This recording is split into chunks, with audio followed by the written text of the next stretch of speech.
తెలుగువారి గుండెల్లో, ఆంధ్రుల హృదయాల్లో చిరస్థాయిగా నిలిచిపోయేటువంటి ఒక నాయకుడు, ప్రజల గొంతుక శ్రీ పవన్ కళ్యాణ్ గారు. వారిలో ఉండేటువంటి స్ఫూర్తి, ప్రజల పట్ల ఉండేటువంటి భక్తి, సమాజంలో మార్పు తేవాలన్న తపన అమోఘం, అద్వితీయం. అటు సమాజంలో ఒక పవర్ఫుల్ లీడర్, వారి యొక్క సందేశాన్ని విందాం. అమరావతి పునఃప్రారంభం సందర్భంగా 34,000 ఎకరాలు ఇచ్చి 29,000 పైచిలకు రైతులు గత 5 సంవత్సరాలుగా నలిగిపోయి ఇక్కడికి వచ్చి, రోడ్ల మీదకి వచ్చి, ముళ్ళ కంచెల మధ్యలో కూర్చొని పోలీసు లాఠీ దెబ్బలు తిని, కేసులు పెట్టించుకొని, ఇంట్లో పెద్దవాళ్ళని కానీ చాలామందిని 2,000 పైచిలకు రైతులు ప్రాణాలు కోల్పోయి, మీరు నలిగి బాధపడి మీ కన్నీళ్లు ఇచ్చేవాళ్ళు ఉన్నారా ఆ రోజునని చాలాసార్లు మహిళా రైతులు నన్ను అడిగారు. ఇది గౌరవ ప్రధానమంత్రి శ్రీ నరేంద్ర మోదీ గారికి తెలుస్తుందా అని ఒకసారికి 5 సంవత్సరాల క్రితం మీరు అడిగారు. నేను ఆ రోజు ఆయనకి తెలియకుండా ఏది ఉండదు, అమరావతి శాశ్వత రాజధానిగా ఉంటుందని ఆ రోజు మేమందరం కలిపి మాట ఇచ్చాం. ఆ ఇచ్చిన మాట ప్రకారం ఈ రోజున గౌరవ ప్రధానమంత్రి గారి చేతుల మీదుగా మళ్ళీ ఇంకొకసారి పునఃప్రారంభం జరగబోతుంది. ఇది ఆది శంకరాచార్య 1237వ జయంతి సందర్భంగా తిరిగి అమరావతి పునఃప్రారంభం కావటం చాలా ఆనందాన్ని కలగజేస్తుంది. మనందరం 5 కోట్ల మంది ప్రజలకి సంబంధించి ఇది ఒక హబ్, ఇది సెంటర్, నవ్ సెంటర్. ఇది అంటే మనందరికి సంబంధించిన ఇల్లు. ఇది మనందరం ఎవరిని అడుగుతున్నామంటే, ఒక ప్రధానమంత్రి గారు పూర్వం సన్యాసాశ్రమంలో ఉన్నప్పుడు ఆయనకి అనికేత్ అనే పేరు పెట్టారు. అనికేత్ అంటే అర్థం పరమశివుడు, ఇల్లు లేనివాడని. అలాంటి ఇల్లు లేనివాడు, కుటుంబం లేనివాడు 5 కోట్ల మంది కుటుంబాలకు, 5 కోట్ల మంది ప్రజల కోసం, ఎన్ని కోట్ల కుటుంబాల కోసం మనందరికీ రాజధానిలో ఒక నగరం నిర్మించడానికి, ఇల్లు నిర్మించుకోవడానికి ఇల్లు లేకుండా 140 కోట్ల మంది ప్రజల బాధ్యత తీసుకొని కశ్మీర్ నుంచి కన్యాకుమారి వరకు, అక్కడ కామాఖ్య నుంచి ద్వారకా వరకు ప్రపంచమే, మన దేశమే తన కుటుంబంగా చేసుకుంటూ, ఈ భారతదేశమే తన ఇల్లుగా చేసుకొని తిరిగి పునఃప్రారంభానికి విచ్చేసిన గౌరవ ప్రధానమంత్రి శ్రీ నరేంద్ర మోదీ గారికి మనస్ఫూర్తిగా మన అందరి తరపున, ఆంధ్రప్రదేశ్ ప్రజలందరి తరపున, అమరావతి రైతాంగం తరపున, ఆడపడుచుల తరపున వారికి చేతులెత్తి హృదయపూర్వక నమస్కారాలు తెలియజేస్తున్నాను. దివిసీమ తుఫాన్ వచ్చి అందరి ఆశల్ని తుడిచిపెట్టేసినట్టు గత ప్రభుత్వం రాష్ట్రం మరియు అమరావతి భవిష్యత్తుని తుడిచిపెట్టేసింది. అమరావతి అంటే పరదాలు, సెక్షన్ 30, సెక్షన్ 144 మాత్రమే గుర్తుకొచ్చేలా పనిచేశారు. నువ్వు ధర్మం కోసం నిలబడితే ధర్మం నువ్వు నిలబడేలా చేస్తుంది అనే విధంగా ఆ రోజున అమరావతి రైతులు, రాష్ట్ర ప్రజలు ఈ ధర్మ యుద్ధంలో విజయం సాధించారు. రైతులు ఇచ్చిన 11,000 ఎకరాల భూమిని త్యాగం చేసి, వారి సంకల్పం 33,000 ఎకరాల భూమిని త్యాగం చేసి, వారి సంకల్పం ఫలితంగా ఈ రోజున ఆంధ్రప్రదేశ్ రాజధాని ఆవిర్భవించింది. అమరావతి రాజధాని పనులు పునఃప్రారంభమవుతున్న ఈ శుభ సందర్భంలో ముందుగా రాజధాని నిర్మాణం కోసం స్వచ్ఛందంగా ముందుకొచ్చి తమ భూముల్ని, పొలాల్ని ప్రభుత్వానికి ఇచ్చిన అమరావతి ప్రాంత రైతులకు, మీ త్యాగానికి గత 5 ఏళ్లుగా మీరు చేసిన పోరాటానికి శిరస్సు వంచి మీకు ధన్యవాదాలు తెలియజేస్తున్నాను.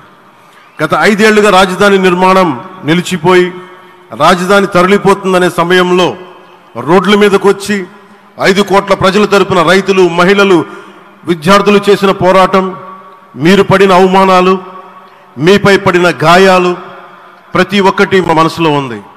ఆ రోజున దివ్యాంగులను కూడా లాఠీ దెబ్బలు నా గుండెలు ఇంకా సజీవంగా ఉన్నాయి. ఆ బాధ మేము మర్చిపోలేదు, ఎవరిని మర్చిపోనివ్వలేదు. అందుకని దానికి సజీవ సాక్షి ఈ రోజున తిరిగి పునఃప్రారంభానికి గౌరవ ప్రధానమంత్రి గారు రాక, ఆ రోజున మహిళలు, విద్యార్థులు చేసిన పోరాటం, మీరు పడిన అవమానాలు, మీపై పడ్డ గాయాలు ప్రతి ఒక్కటి మనసులో ఉంది. మీ త్యాగాన్ని మేము మర్చిపోం. మీరు చేసిన త్యాగానికి జవాబుదారీగా ఉంటాం. బాధ్యతగా అమరావతి నిర్మాణం జరిగేలా సాయశక్తుల ఈ కూటమి ప్రభుత్వం కృషి చేస్తుంది. అమరావతి రైతుల త్యాగాలను హృదయపూర్వకంగా స్మరించుకుంటూ వారి ప్రతినిధులుగా ఇక్కడకు విచ్చేసిన రైతులకి నా ప్రత్యేక నమస్కారం. ఈ పోరాటంలో వారికి ప్రతినిధులుగా సన్మానం అందుకుంటున్న మహిళా రైతులు పాత్ర, ప్రత్యేకించి అమరావతి మహిళా రైతుల పాత్ర చాలా అభినందనీయం. మీరు ఎంత నలిగారు, మీరు ఎంత రోడ్ల మీదకి వచ్చారు. మగవాళ్ళు ఆపేస్తే ఆడపడుచులు బయటకు వచ్చి తిరిగి పౌరుషం చూపించారు, ఆంధ్ర పౌరుషం చూపించారు. మీరికి నా ప్రత్యేక అభినందన. వాళ్ళు చూపిన సాహసం, సహనం అందరికీ ప్రేరణగా నిలుస్తాయి. వేదిక మీద ఉన్న నా మంత్రివర్గ సహచరులకి, గౌరవ ప్రధానమంత్రి శ్రీ నరేంద్ర మోదీ గారికి, విజనరీ అయిన గౌరవ ప్రధానమంత్రి శ్రీ నరేంద్ర మోదీ గారికి, విజనరీ అయిన గౌరవ ముఖ్యమంత్రి శ్రీ నారా చంద్రబాబు నాయుడు గారికి, సోదరులు లోకేష్ గారికి,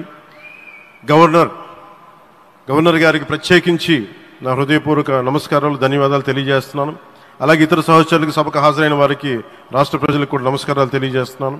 ఇక్కడ రైతులు భూమిని మాత్రమే ఇవ్వలేదు, రాష్ట్ర భవిష్యత్తును నిర్మించే ఆశలను, విశ్వాసాన్ని ఇచ్చారు. కానీ 5 సంవత్సరాల్లో గత ప్రభుత్వం ఆ త్యాగాన్ని అవమానించింది. 3 రాజధానులు, అస్తవ్యస్త విధానంతో ప్రజల విఘ్నతని, అమరావతిని అగౌరవపరిచింది. ఈరోజు ఈ వేదిక నుండి మేమందరం మీకు హామీ ఇస్తున్నాం, అమరావతి మళ్ళీ ఒక ప్రపంచ స్థాయి సర్వశ్రేష్ఠ రాజధానిగా ఆవిర్భవిస్తుంది. అమరావతి ఒక ఆర్కిటెక్చరల్ జోన్, ఒక కాంక్రీట్ జంగిల్గా మిగిలిపోకుండా జవాబుదారీతనం, న్యాయం, ప్రజాస్వామ్యానికి ప్రతీకగా నిలవాలని ఆకాంక్షిస్తున్నాం.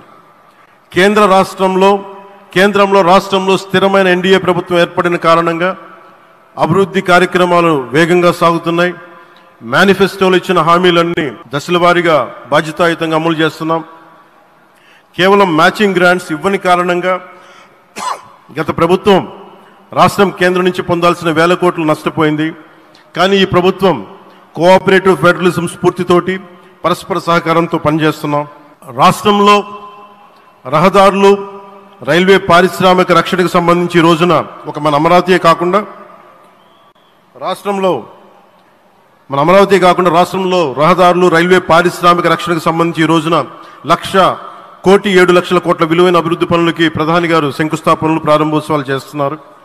రాయలసీమలో గుంతకల్ రైల్వే, గోరంట్ల హైవే లాంటి వివిధ కార్యక్రమాలకు, ఉత్తరాంధ్రలో పిఎం ఏక్తా మాల్ లాంటి వివిధ పనులకు ఈరోజు శంకుస్థాపన, ప్రారంభోత్సవం చేస్తున్న ప్రధానమంత్రి గారికి నా హృదయపూర్వక కృతజ్ఞతలు. నేను అవనిగడ్డ ఎన్నికల ప్రచారంలో హామీ ఇచ్చిన దానికి అనుగుణంగా మనందరి ఆశలు మనకి ఆశించిన విధంగా నాగాయలంకలో మిస్సైల్ టెస్ట్ రేంజ్కి ప్రధానమంత్రి గారు ఈ రోజున శంకుస్థాపన జరగడం నాకు చాలా సంతోషంగా ఉంది. Now with honourable prime minister Shri Modiji and honourable CM Shri Chandrababu Naidu గారు, and together again Amravati will surely become a world class capital, a 360-degree growth engine for all of Andhra Pradesh. Our youth will no longer have to leave for Bangalore, Chennai or Hyderabad. Soon Andhra Pradesh will create jobs for our people and attract talent from across the nation and the world. దీనికి అమరావతికి ప్రత్యేకించి ఒక వ్యక్తిని మనం స్మరించుకోవాలి. రాళ్లల్లో, రప్పల్లో ఒక మహానగరాన్ని చూసిన వ్యక్తి, ఒక 20 సంవత్సరాలు ముందుకెళ్ళి చూసిన వ్యక్తి. అలాంటి నాయకులు మనందరం కోరుకున్నట్టుగా ఆయన వెనంటే ఆయన ఉండాలి, ముఖ్యమంత్రిగా ఉండాలి అని మేము ఆశించిన విధంగా ఆయన ముఖ్యమంత్రి అయ్యారు. ఆయన సైబరాబాద్ అనే సిటీని ఎలా నిర్మించారో, ఎంత అద్భుతంగా రూపకల్పన చేశారో, అమరావతి అనే ఈ క్యాపిటల్ని కూడా ఆయన అపారమైన అనుభవంతో, ఆయన దక్షతతోటి, ఆయన గవర్నెన్స్ కేపబిలిటీ తోటి, అడ్మినిస్ట్రేటివ్ కెపాసిటీ తోటి ఇది అద్భుతమైన మహానగరంగా తీర్చిదిద్దుతుంది.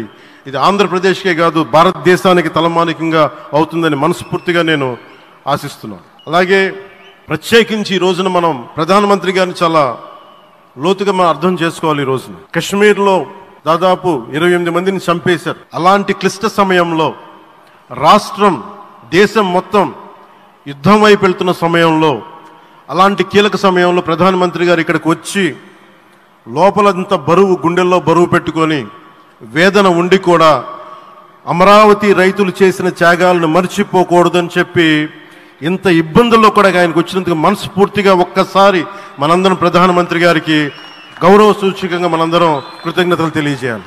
The Pahalgam terrorist attack has been one of the darkest days for the entire country. Even the blood was spilled in Kashmir. The blood spilled in Kashmir, it created tremors in the entire nation. And we had seen it personally, witnessed personally, the pain of the victims. For the Honorable PM Modi ji, he is leading the country through these tough times, and he assured all the citizens with stern action against the perpetrators of terrorism. I know this is very sensitive time, and Modi ji is carrying the nation's burden. Amidst this tremendous difficult movement, Modi ji still gave time and came today to Amravati. This shows his deep commitment to Andhra Pradesh, to the people of Andhra Pradesh, and we are deeply grateful to you, sir. May Lord Bhavani, మన కనకదుర్గమ్మ ఆశీస్సులతోటి వారికి బలాన్ని ఇవ్వాలి, శక్తిని ఇవ్వాలి, మనందరం ప్రార్థిద్దాం. May Lord Bhavani Mata give immense strength to our Honorable Prime Minister Modi ji to lead our nation and bless Bharat, Andhra Pradesh and Amravati. Jai Bhavani, Jai Bharat and Jai Hind. మీకు గర్వకారణంగా నిలిచేటువంటి నాయకులు కొంతమంది ఉంటారు. ఆ కోవలోని వారే Shri Pawan sir వీళ్ళంతా.